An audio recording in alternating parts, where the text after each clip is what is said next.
Okay, so our team is going to be talking about linear search and bubble sort. So when we deal with multiple data, we're going to be needing to use various techniques for searching and for sorting the data that we have. And among the various techniques, our team is going to be talking about linear search and bubble sort in particular. And this our team. They are Kumbibi Adani, Niminta, Yalinta, Kusidu, and me, Swen Yuen.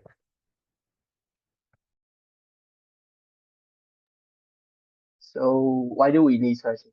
Searching is essentially an algorithm when we need to find a specific element in a data set. It is widely used in applications like databases, website engines, and file systems. Imagine looking for a friend's contact number in phone book. If the contacts are unsorted, you need to check one by one until you found the right name. So that's how searching algorithms help us with.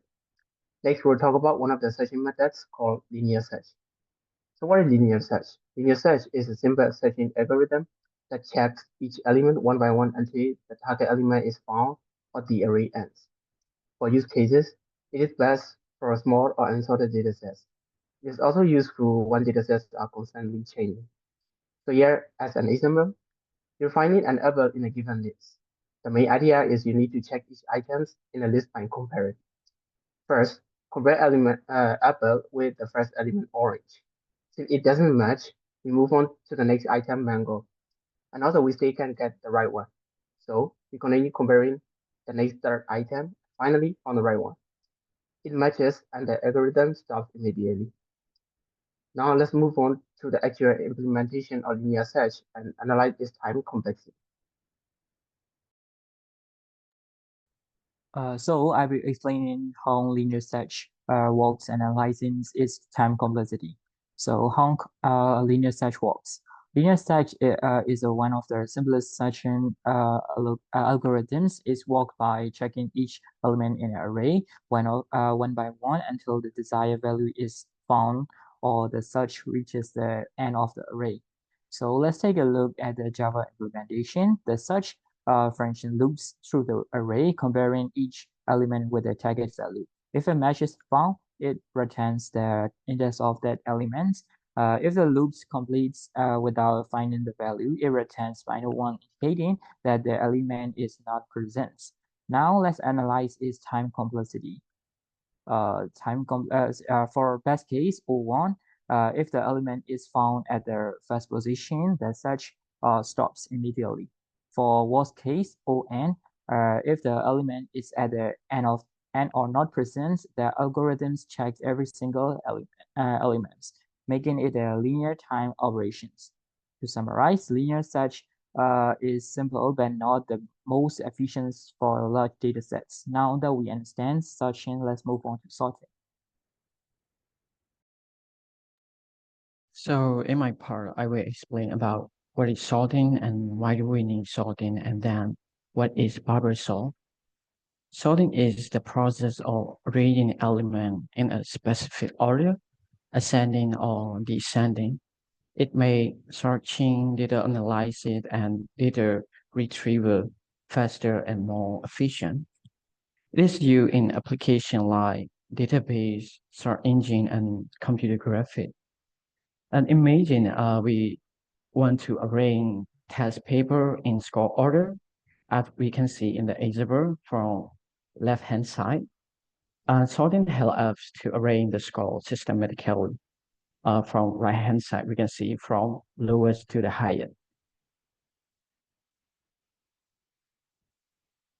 What is bubble sort? Bubble sort is a simple comparison based on sorting technique. It repeatedly sorts adjacent element if they are in the wrong order, as we had seen in the previous slide. Process continue until the entire list is sorted. Even though bubble sort is easy to implement, but not efficient for large data set, best used when dealing with small or nearly sorted lists. For the next slide, Pusey will explain in detail. So now let's look at the actual code of bubble sort. First of all, here is the print method to print out all the elements. Next, we have the swap method to swap the elements in bubble sort. It receives an array and two variables as parameter. If the two variables are equal, it does nothing because we do not need to swap the two equal values. And then we use the temporary value called temp to swap the two elements. And then here we have the bubble sort method, and it receives array as a parameter. We use nested loop to go through the array. The outer loop I is backwards, and we use it to control the number of passes. The inner loop j starts from 0 and ends when j less than I. We use this loop to compare and swap adjacent element if needed. Inside this loop, we compare the two adjacent values, data j and j plus 1. And if it is greater than its adjacent element, we call the swap method to swap the two elements. Just like this, the larger elements will move to the end of the array and the data will be sorted. So for the time complexity part, as we use two loops, the algorithm will run in n square. This is the worst case, but in some cases, when the data is already sorted, it will run linearly. But bubble sort is not suitable for large data sets, as mentioned before, as it is slower compared to other sorting algorithms. However, it is still easy to implement and also simple and very basic. Next, my friend Xuan Yiwen will present the key takeaways.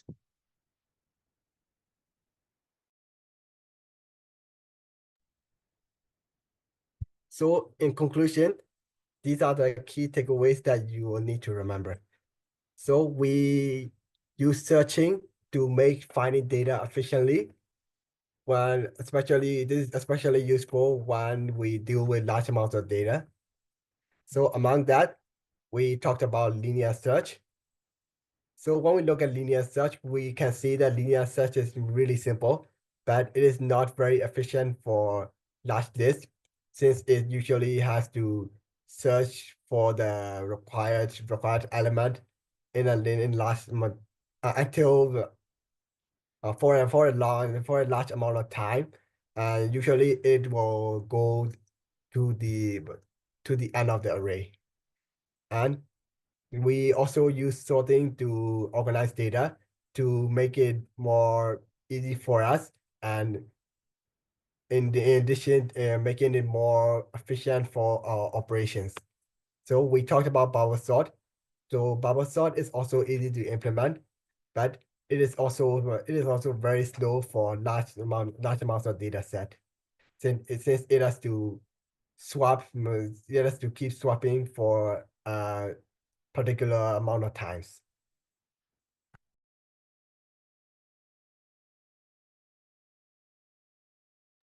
Thank you very much for listening.